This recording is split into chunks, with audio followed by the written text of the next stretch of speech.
magalak at pusong mapagkumbaba.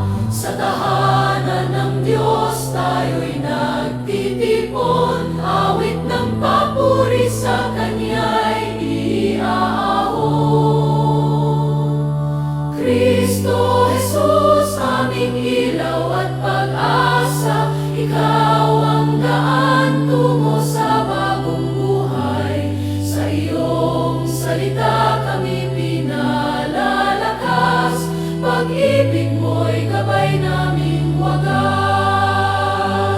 Espiritu Santo, bumaba ka ngayon, punuin mo kami ng iyong biyaya at lingap, upang sa banal na pagdiriwang na ito, kami maging tapat na lingkod mo. Sa ngalan ng Ama, ng Anak, at ng Espiritu Santo, Amen. sumainyo ang Panginoon. At sumaiyo rin. Mga kapatid, sa araw pong ito, ating pinagdiriwang ang banal na kapistahan ni Apostol Santiago. Nung una, siya'y nakilala bilang ambisyoso dahil kasama ng kanyang kapatid, gusto niyang makaupo sa tabi ng ating Panginoon sa kaharian ng Diyos sa kalangitan. Pero bandang huli, pinakita ni Apostol Santiago na malakas ang kanyang loob. Humarap siya sa pag-uusig. Siya'y isa sa mga unang apostol na namatay para sa kanyang pananampalataya kay Jesus. Lahat tayo ay may kakaunti na kamatayan na nararanasan sa ating buhay. May namamatay paunti-unti dahil sa kanilang mga utang. May namamatay dahil sa kanilang lungkot dahil sila ay iniwan ng kanilang minamahal. Maaaring marami din sa inyo namamatay paunti-unti dahil sa kanilang sakit. Kaya naman sa banal na misang ito, lumapit tayo, humingi tayo ng dasal, panalangin, tulong kay Apostol Santiago. Nakamukha niya manatili tayong malakas, matibay, matatag sa harap ng ating mga kanya-kanyang paghihirap, pag-uusig at pagsubok sa buhay. Ang lakas ay nanggagaling sa Diyos.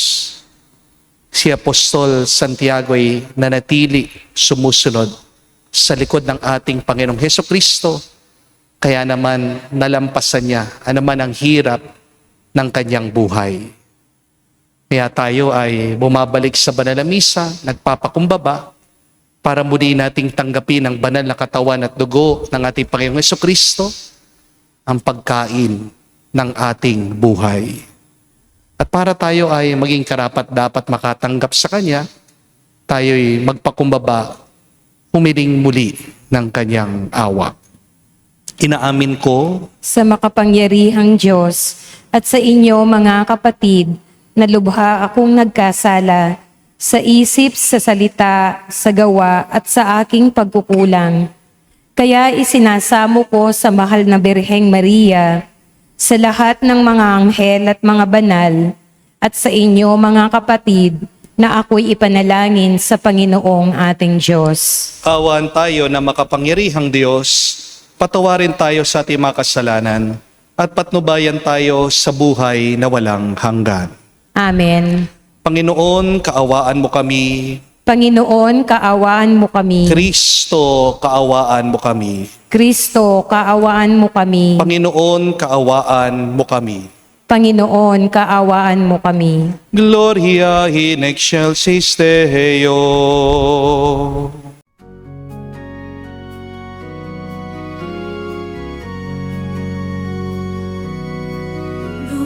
Luwalhati sa Diyos sa kaitaasan, at sa lupa'y kapayapaan sa mga taong may mabuting kalooban.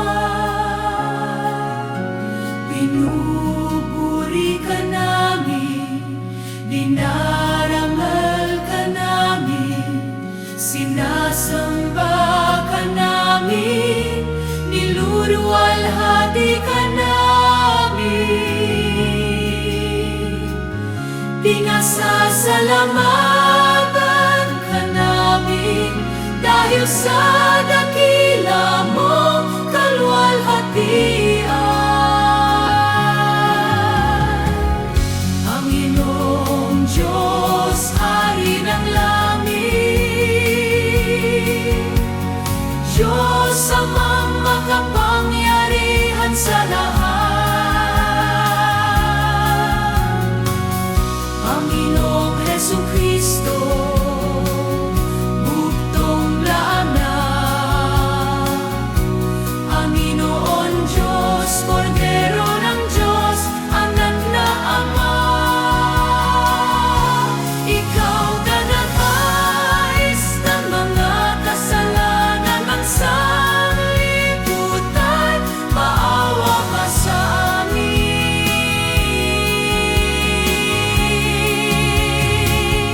Tanggapin mo ang aming kahilingan, ikaw na naluluklok sa kanan ng Ama.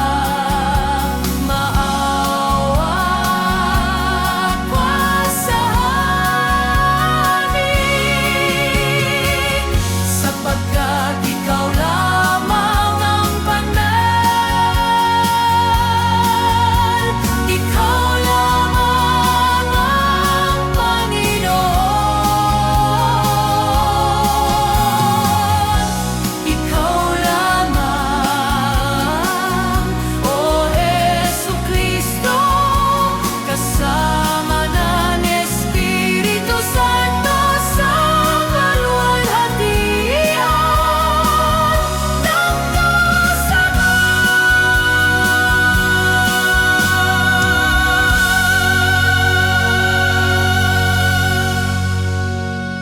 Manalangin tayo. Ama naming makapangyarihan, tinalaga mo ang unang pag-aani ng iyong mga apostol sa pagnanak ng dugo ni Santiago. Pagkaloob mong tumibay ang iyong sambayanan sa kanyang pagpapahayag ng pananampalataya at lubos ang pagkakamit ng pagdalangin niyang puspusan. Sa pamagitan ni Jesucristo kasama ng Espiritu Santo, magpa sa walang hanggan. Amen.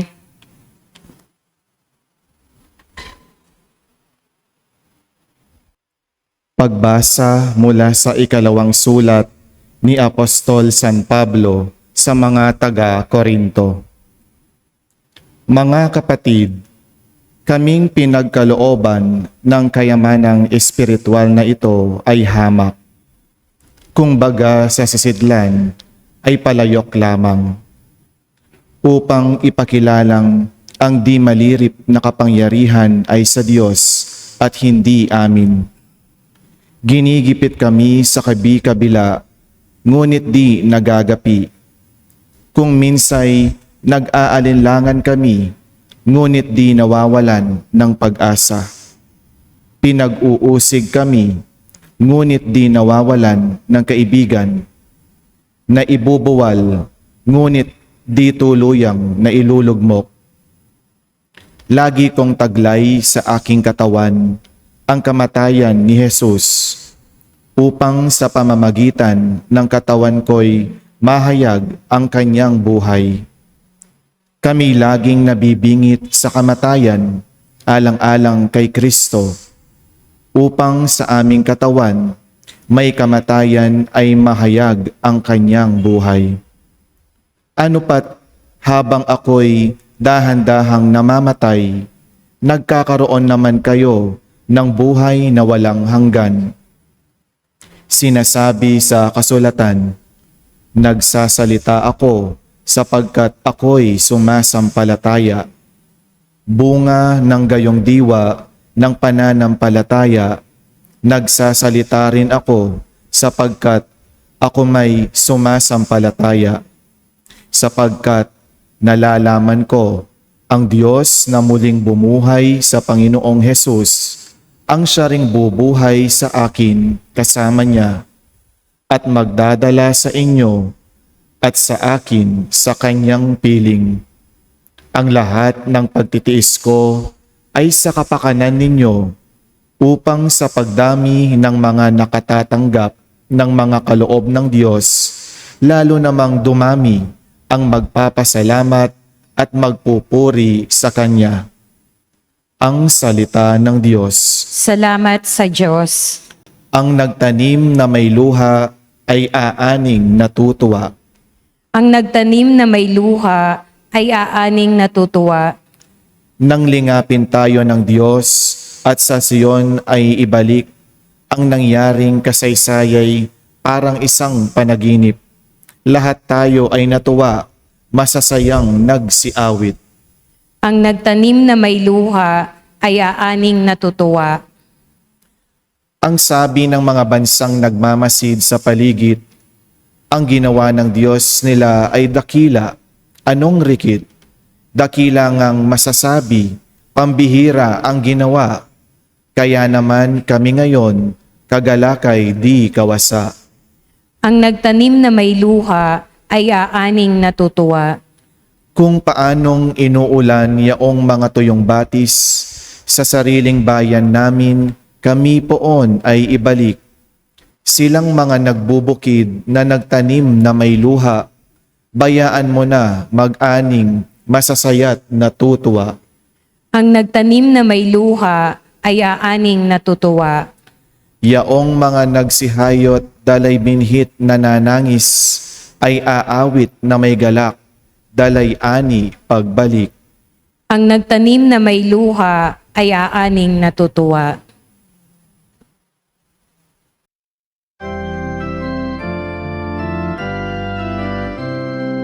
Alleluia, Alleluia, Alleluia, Alleluia, Alleluia, Alleluia, Alleluia, Alleluia, Alleluia, Alleluia, Hinirang tayo ni Kristo upang mamungang totoo bilang mabubuting tao. Alleluia, Alleluia. Sumainyo ang Panginoon. At sumaiyo rin. Ang mabuting balita ng Panginoon ayon kay San Mateo. Papuri sa iyo, Panginoon. Nung panong yun, lumapit kay Jesus ang asawa ni Zebedeo, kasama ang kanyang mga anak. May ibig siyang hilingin, kaya't lumuhod siya sa harapan ni Jesus. Anong ibig mo? Tanong ni Jesus. Sumagot siya, sana'y ipagkaloob ninyo sa dalawa kong anak na ito ang karapatan na makaupo katabi ninyo sa inyong kaharian. Isa sa kanan at isa sa kaliwa. Hindi ninyo nalalaman ang inyong hinihingi, sabi ni Jesus sa kanila. Mababata ba ninyo ang hirap na babatahin ko? Opo, tugon nila. Sinabi ni Jesus, ang hirap na babatahin ko ay babatihin nga ninyo.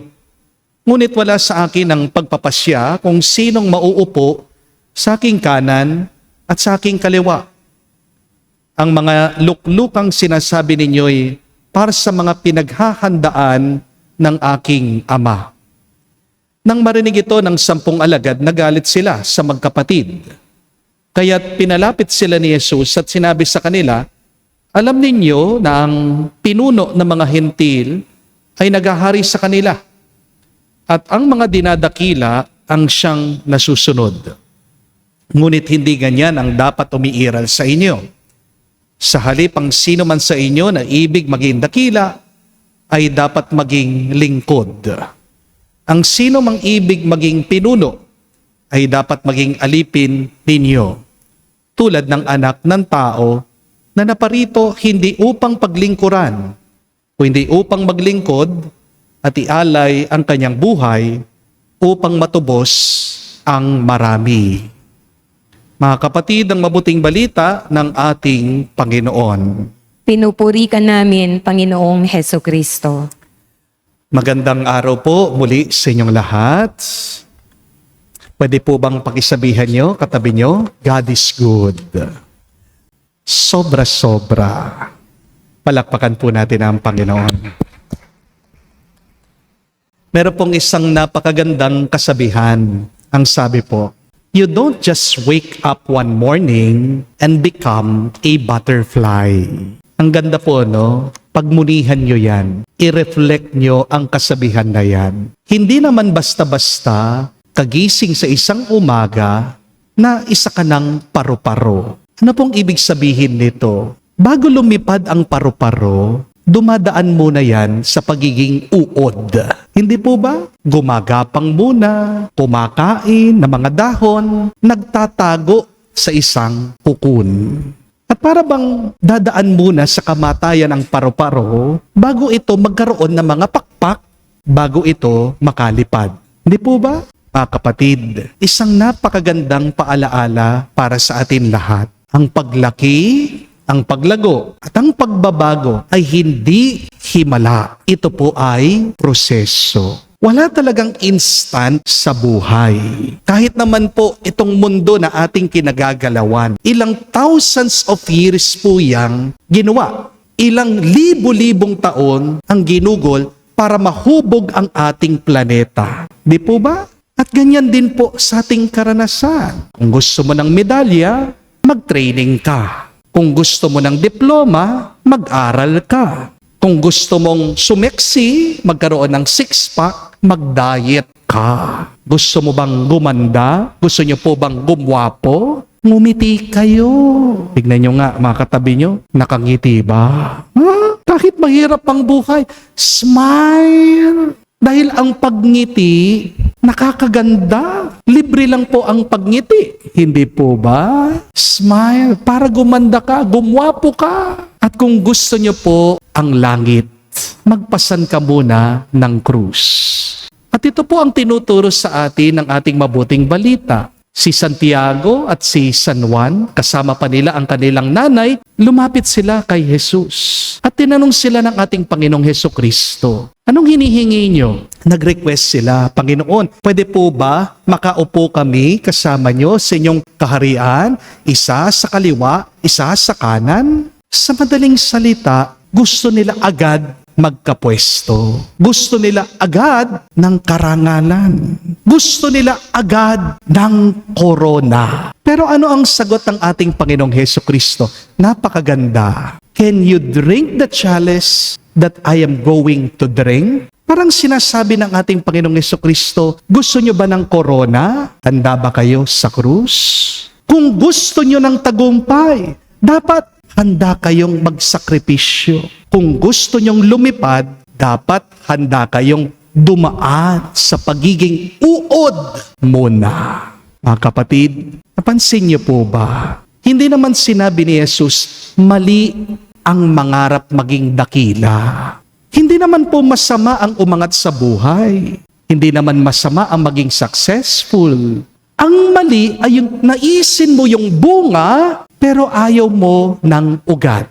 Ang masama ay yung gustuhin mo, yung destinasyon, pero ayaw mong maglakbay. Kaya kung nagmamadali kang magtagumpay, may 3 aral, paalaala si Santiago Apostol sa atin ngayon. The first lesson is, don't forget, don't rush the process. Unawain nyo, ang kukun ay hindi po parusa para dun sa uod. Ang kukun ay paghahanda. Minsan kasi, meron iba sa atin nagtatanong, Lord, bakit ang tagal-tagal naman? Bakit kaya hindi ako agad gumagaling? Bakit kaya hindi agad dumarating yung blessing? Bakit ang dami kong problema? Ang sagot ng Diyos ay maaaring hindi kita pinaparusahan. Hinahanda lang kita. Remember this, God prepares the person before He provides the position. Bago niya ibigay yung pwesto, ihahanda ka muna niya kung kakayanin mo ito. Amen? Kung ibibigay ng Diyos yung mataas na posisyon, sa taong mababa, masama ang kanyang karakter, masisira lang siya. Hindi po ba? Halimbawa, bigyan mo ng sasakyan yung inyong anak, pero hindi pa naman siya marunong magmaneho. Ano po mangyayari? Makakadisgrasya siya. Makakabangga siya. Di po ba? Bigyan mo ng pera yung taong hindi naman talaga nagsipag, nagtrabaho, nagpagod. Ano mangyayari? Lalaki ang ulo niya. Magyayabang yan. Magiging magastos. Baka magbisyo pa. Hindi po ba? Gawin mong agad boss yung isang empleyado kahit na wala siyang kaalaman, wala siyang karanasan. Baka malugi yung negosyo. Mga kapatid, bago ka palakihin ng Diyos, palalalimin muna niya yung ugat mo. Amen? Pangalawa, remember this. Greatness is not about the position. It is about the service. Napakaganda po ng sabi ng ating Panginoong Jesucristo. Whoever wishes to be great among you shall be your servant. Alam niyo pong problema na napakaraming tao ngayon. Gusto nila agad yung sumikat sila. Pero wala naman silang ambag sa iba. Marami ang gustong maging boss. Kakaunti ang gustong magsilbi. Marami ang gustong maging leader, pero ayaw muna nilang maging servant. Remember this. The measure of greatness is not how many people serve you, but the true measure of greatness is how many people that you serve. Kapag yumayaman kayo, maraming mga mata na nakatingin sa inyo. Hindi po ba? Binabantayan ka. Na-insecure sa'yo. Naiinggit sa'yo. Ano yung dasal nila? Sana bumagsak ka. Hindi po ba? Sana mabigo ka. Ganyan talaga. Pero pansinin niyo po ito. Kung habang umaangat ka, habang yumayaman ka, habang nagtatagumpay ka, nananatili ka mapagpumbaba, anong nangyayari? Oo, mayroong mga taong nakatingin sa'yo. Oo, mayroong mga taong nakabantay sa'yo. Pero pag nakikita ka nila, nagpapasalamat sila. Masaya sila at pinagdarasal kanila na sana humaba pa ang buhay mo. Di po ba, my dear friends? Don't ask God to make you great. Ask God to make you useful. At kahit na meron po kayong sakit, you can still be useful. You can still be significant. Kahit na kayo po ay nasa inyong mga higaan, nasa bahay. Ano po ang maitutulong nyo? Yung panalangin nyo. May oras kayo. Gamitin nyo yung oras nyo. Pagdasal nyo yung pamilya nyo. Habang nilalabanan nyo yung sakit nyo, gamitin nyo yung oras na yan. Kayo po ang magbigay ng lakas na loob sa pamagitan ng panalangin nyo dyan sa mga minamahal nyo. The true success is measured not by how high you climb, but true success is measured by how many people that you lift up. Tandaan nyo yan. Ang tunay na matagumpay na tao, hindi yung nakarating sa tuktok. Yung tunay na matagumpay na tao, siya yung tumutulong para ang iba ay makaangat at makarating sa tuktok. Third and last, remember that every butterfly has a cross called a cocoon. Kapag hindi pa lumalabas yung uod dun sa cocoon, binuksan mo na yan. Ano mangyayari? Mamamatay po yung butterfly dun sa loob. Bakit po? Kasi kailangan po nung butterfly na paghirapan niya yung paglabas niya para tumatag, tumibay yung kanyang mga pakpak. Kung aalisin mo yung hirap, inaalis mo din yung lakas. Mga kapatid, marahil po kayo ay nasa cocoon pa. Meron kayong problema sa pamilya, meron kang sakit, meron kayong mga kabiguan, meron mga taong naninira sa inyo, nakakasakit sa inyo. Pero huwag niyong isipin kapag dumadaan kayo sa mga hirap na yan, na iniwan na kayo ng Diyos. Baka sa pamagitan ng hirap mong yan, diyan ginagawa ng Diyos ang iyong pakpak. Tingnan niyo po si Santiago. Nung una, humingi po siya ng trono. Pero bandang huli, binigay niya ang buhay niya. Nung una, gusto niyang maging dakila. Pero bandang huli, natutunan po niyang maglingkod sa iba. Nung una, korona ang naiisip niya. Pero bandang huli, ang krus na ang niyakap niya. At dito po, Siya'y tunay na naging dakila. Hindi dahil naupo po siya sa kanan ni Jesus, kundi dahil sinundan niya si Jesus hanggang dulo. Ang kadakilaan sa Diyos ay hindi nasusukat sa kayamanan sa iyong nakamtan. Nagiging dakila ka sa pamagitan ng tulong ng Diyos kapag malapit na malapit ka sa Kanya. Mga kapatid, kung gusto mong maging paro-paro, huwag mong kamumuhian ang kukun mo. Kung gusto mong magtagumpay, huwag mong takasan ang iyong proseso. Kung gusto mong magkaroon ng korona, huwag mong iiwasan ang iyong mga krus. Remember, my dear friends, the cocoon may be uncomfortable and yet it is always necessary. Minsan, yung mga nagbibigay sa atin ng hirap, yan talaga ang kailangan natin. Minsan din, ang pinakamahirap na yugto ng iyong buhay, yan pala ang lugar kung saan pinapatibay ka ng Diyos. Diyan niya binubuo ang iyong pakpak para ikaw ay makalipad paakyat sa Kanya. Kaya huwag kang mainit, huwag kang magreklamo, huwag kang mawala ng pag-asa. Kung pakiramdam mo, mabagal ang pagbabago, bago palakihin ng Diyos yung bunga mo, palalalimin muna niya ang ugat mo. Bago ka paliliparin ng Diyos, tuturuan ka muna niyang magtiis. Bago ka maging paru-paro, ikaw ay huhubugin muna niya. Papadaanin ka niya sa proseso ng pagiging uod. Always trust God's process.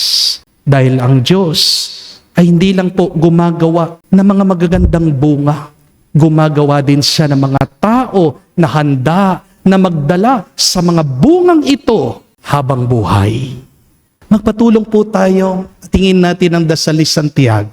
Naway tayong lahat maging malakas tayo sa gitna ng ating mga hirap, hapdi ng ating karanasan. Pasalamat tayo dahil kamukha ni Santiago, tayo ay hinuhubog na, tinutulungan na, at ginagabayan ng Diyos na maging mas mabuti, maging mas banal. Ngayon hanggang sa magpa sa walang hanggan. Amen. Tumayo po tayo. Alay po natin sa Diyos ang ating mga dasal at panalangin, ating sabihin, Panginoon, dinggin mo kami. Panginoon, dinggin mo kami. Ang mga lingkod ng simbahan, naway gampanan ang kanilang tungkulin sa diwa ng paglilingkod at paglalaan ng sarili. Manalangin tayo sa Panginoon. Panginoon, dinggin mo kami. Ang mga naglilingkod sa bayan, naway makatupad sa kanilang tungkulin ng may katapatan at pag-aalay. Manalangin tayo sa Panginoon. Panginoon, dinggin mo kami. Magkaroon nawa ng maraming kabataang bukas loob, natutugon sa tawag para sa pagpapari at buhay relihiyoso. Manalangin tayo sa Panginoon. Panginoon, dinggin mo kami. Sa katahimikan po ng ating puso, sabihin natin sa Diyos ang ating mga personal na pangangailangan. Diyos, aming Ama, tulungan nawa kami ng mga panalangin ni Santiago sa paglalapit namin sa iyo ng aming mga kahilingan. Nawa ang paglalakbay namin ito sa buhay ay mamukod sa paglilingkod sa iba. Hinihiling namin ito sa pamagitan ni Kristo, aming Panginoon. Amen.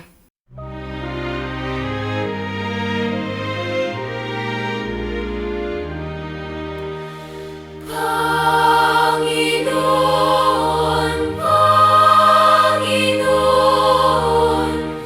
naririto akong inyong abang lingkod. Panginoon, Panginoon, yamang ako'y niligtas, hinaling at tinubos. Ako ngayon'y maghandog ng haing pasasalamat. Ang handog kong panalangin sa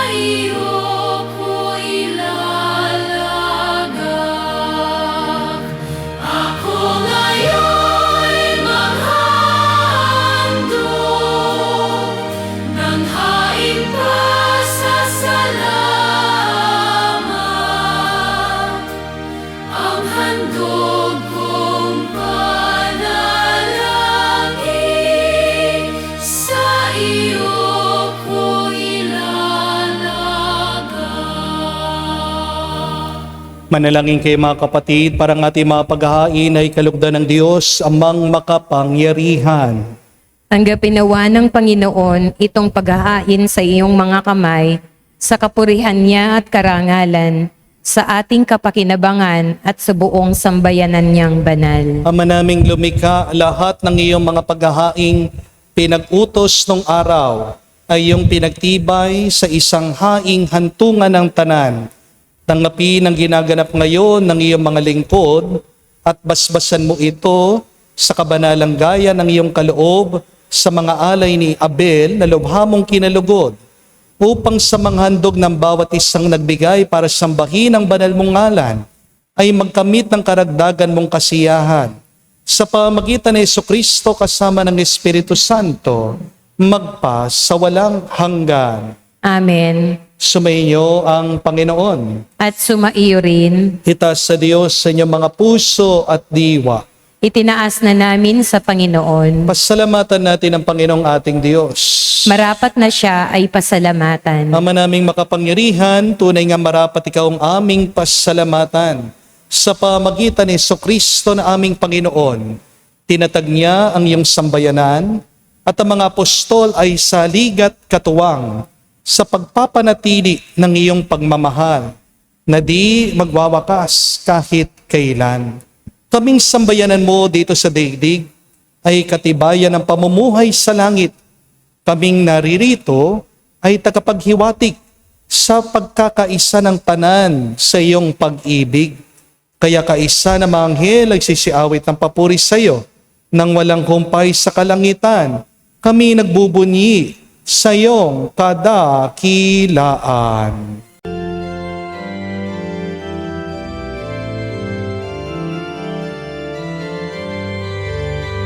Santo, Santo, Santo, Panginoong Diyos ng mga hukbo, napupuno ang langit at lupa ng kadakilaan mo.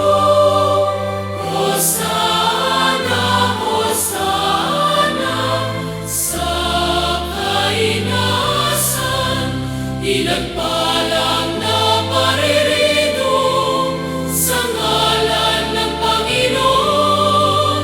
Hosana, Hosana, sa kainasan. Hosana, Hosana, sa kainasan.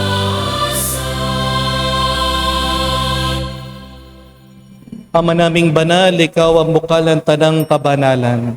Kaya't sa pamagitan ng iyong Espiritu, gawin mong banal ang mga kaloob na ito upang para sa amin maging katawan at dugo ng aming Panginoong Heso Kristo. Bago niya pinagtiis ang kusang loob na maging handog, hinawakan niyang tinapay, pinasalamatan kanya, pinaghati-hati niya iyon, inabot sa kanya malagad at sinabi, tanggapin ninyong lahat ito at kanin. Ito ang aking katawan na ihahandog para sa inyo.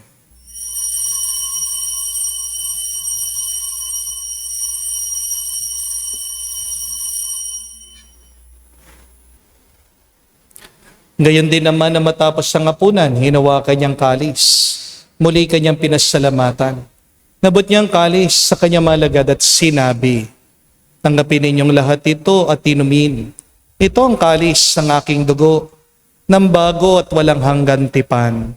Ang aking dugo ay ibubuhos para sa inyo at para sa lahat, sa ipagpapatawad ang mga kasalanan. Gawin ninyo ito sa pag-alaala sa akin.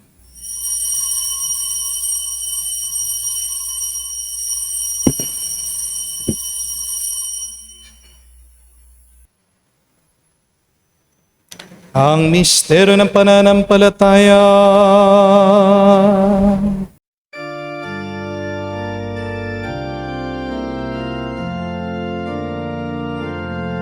Si Kristo ay namatay, si Kristo ay nabuhay, si Kristo ay babalik.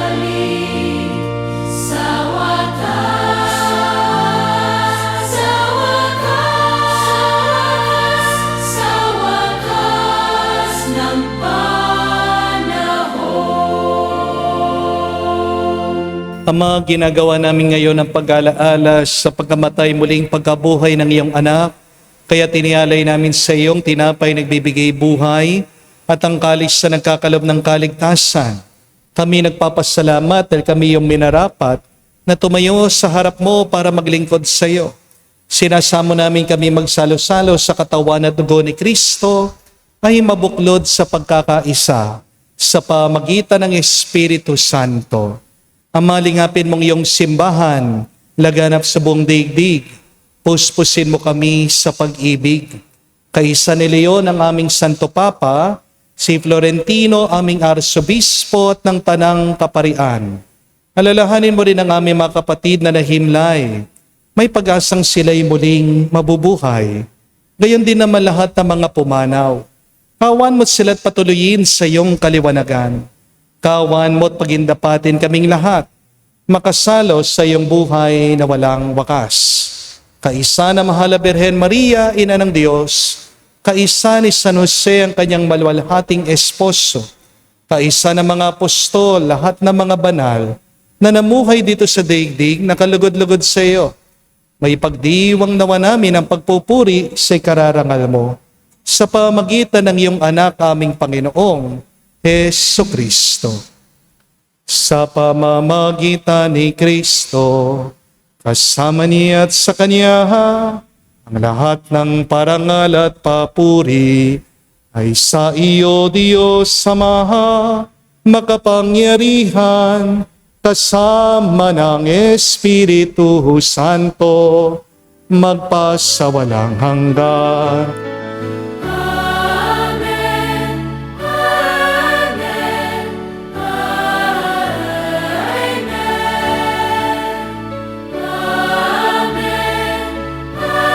Amen. Amen. Sa nakagaling na utos sa turo ni Jesus sa Panginoon natin na Diyos, ipahayag natin ang lakas, loob.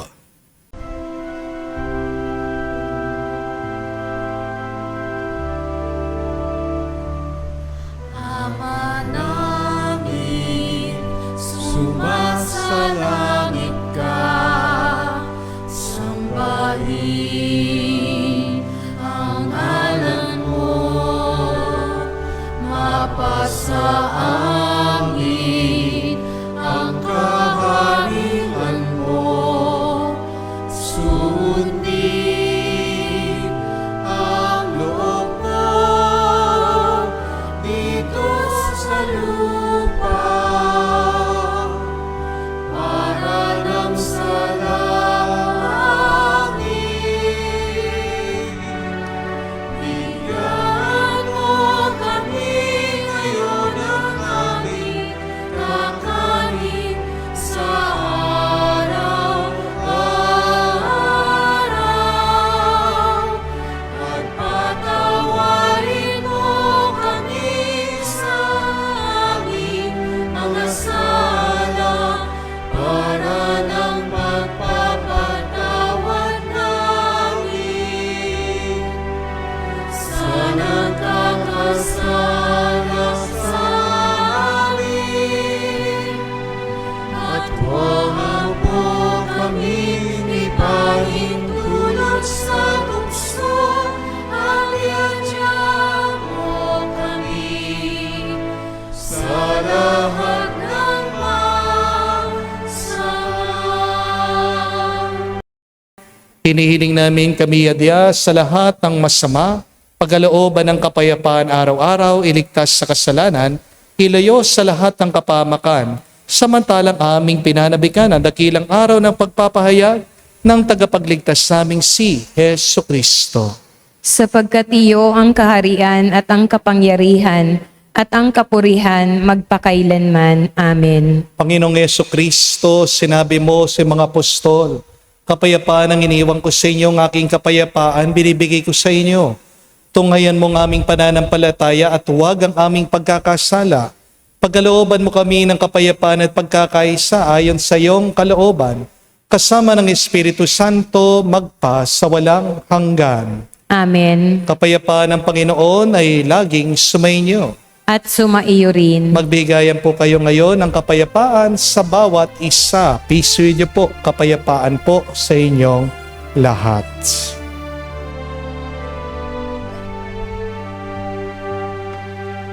Cordero ng Diyos na nag-aalis ng mga kasalanan ng sanlibutan, maawa ka sa amin. Maawa ka sa amin. Cordero ng Diyos na nag-aalis ng mga kasalanan ng sanlibutan, maawa ka sa amin. Maawa ka sa amin. Cordero ng Diyos na nag-aalis ng mga kasalanan ng sanlibutan, ipagkaloob mo sa amin ang kapayapaan. Mga kapatid, naririto nga ni Panginoong Jesucristo, ang Kordero ng Diyos. Siya nag-aalis sa mga kasalanan ng sanlibutan. Mapalad tayong lumalapit sa piging ng Kordero. Panginoon, hindi ako karapat-dapat na magpatuloy sa iyo, ngunit sa isang salita mo lamang ay gagaling na ako.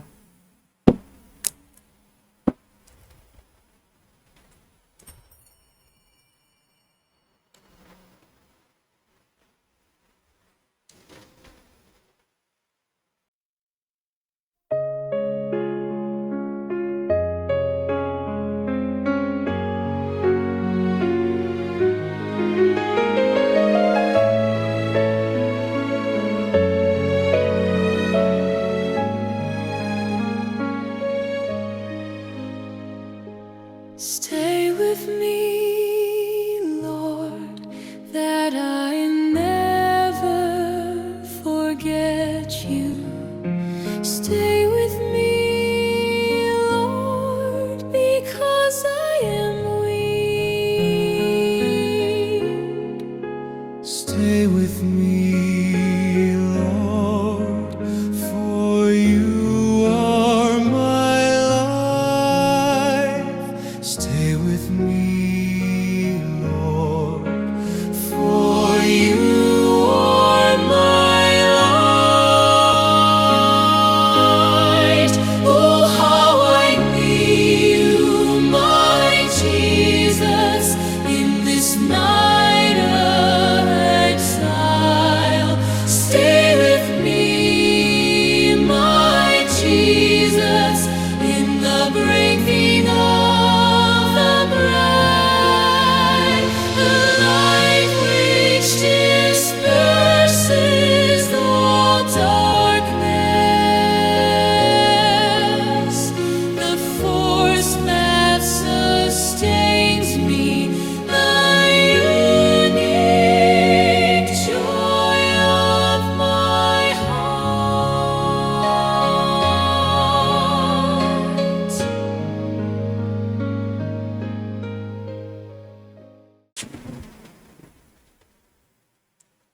Manalangin tayo.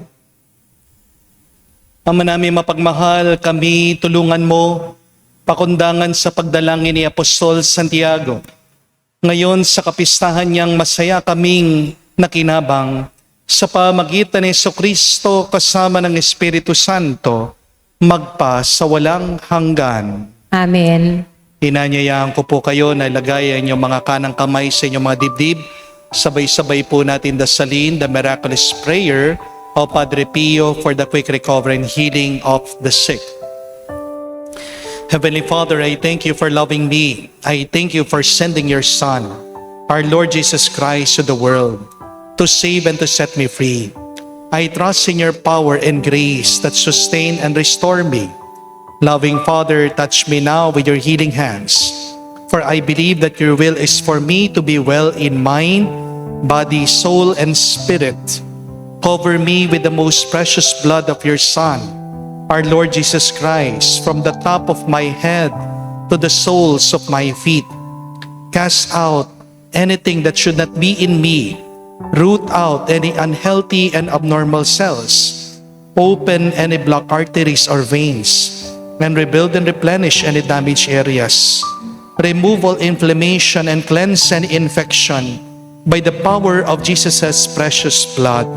Let the fire of your healing love pass through my entire body to heal and to make new any disease areas, so that my body will function the way you created it to function. Touch also my mind and my emotion, even the deepest recesses of my heart.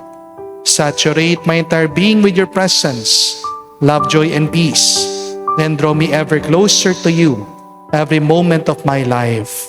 And Father, fill me with your Holy Spirit and empower me to do your works, so that my life will bring glory and honor to your holy name. I ask this in the name of Jesus Christ, our Lord. Amen. We ask for the intercession of our Blessed Mother, Mary. Hail Mary, full of grace, the Lord is with you. Blessed are you among women, and blessed is the fruit of your womb, Jesus. Holy Mary, Mother of God, pray for us sinners now and at the hour of our death. Amen. Padre Pio o Petralcina, Pray for us. muli po, in behalf ng aming parokya, kami po ay nagpapasalamat sa lahat ng nakadalo ng ating healing mass ngayong araw. Maraming salamat po, at kami nagpapasalamat palagi sa mga walang sawang sumusubaybay sa inyo kahit na online. Pinagdarasal po namin ang inyong mga intention, lalong-lalo na para sa mabilis na kagalingan para sa ating mga may sakit. Pero para mas lumakas pa po kayo, tandaan niyo po ang napakahalagang aral ngayon pong araw, na hindi naman agad-agad kagising mo, ikaw ay isang paru-paro na. You don't just wake up one morning and you have become already a butterfly. Ang pagiging paru-paro po ay nangangailangan ng proseso. At kailangan ng kukun.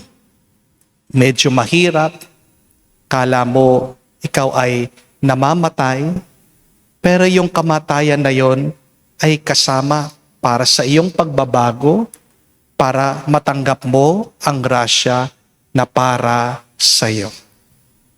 Pero habang ikaw ay naghihintay, kahit na ikaw ay nahihirapan, anong mabuting gawin? You serve. If you are waiting for a grace, do what servers do. Serve. Total, naghihintay ka na rin na gumaling, maglingkod ka. Paano? Pagdasal mo, mga minamahal mo. Naghihintay ka na sagutin na ng Diyos, bigyan ka ng bisa, mag-involve ka sa simbahan. Di po ba? Naghihintay ka magbago yung ugali ng iyong asawa, pagpatuloy mo yung iyong pag-aaruga, pagkalinga sa iyong pamilya. Because when you serve, you become the greatest in the eyes of God. Kinalulugod ng Diyos yung mga kamukha niya. Sino mga kamukha ng Diyos? Yung mga nagpapakumbaba, yung mga naglilingkod sa iba, kahit na sila'y nahihirapan. At huwag kang mag-alala, kapatid, dahil dyan sa iyong kukun, dyan sa kadiliman ng iyong buhay, dyan binubuo ng Diyos ang iyong pakpak. Doon sa kadiliman, doon binabago ng Diyos. Mula sa uod, nagiging magandang paru-paro. Kaya huwag mong isipin yung iyong sakit, yung iyong pagsubok, paghihirap, ay isang parusa. Yan ay paghuhubog, paghahanda, dahil gusto ng Diyos ang isang mas mabuti, mas magandang buhay para sa iyo. Kaya anong magandang dasal ngayong araw? Lord, help me to trust the process. Tulungan mo ko, Panginoon, magtiwala sa ginagawa mo sa aking buhay. At diyan mag-uumpisa, bibigyan ka ng kapayapaan ng Diyos sa iyong puso. Sumainyo ang Panginoon. At sumaiyo At rin. kay basbasan ng Diyos, makapangyarihan sa lahat, sa ngalan ng Ama, ng Anak, ng Espiritu Santo. Amen. Ang ating misa'y natapos na. Humayo kayo sa kapayapaan ni Kristo. Salamat sa Diyos.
Amen.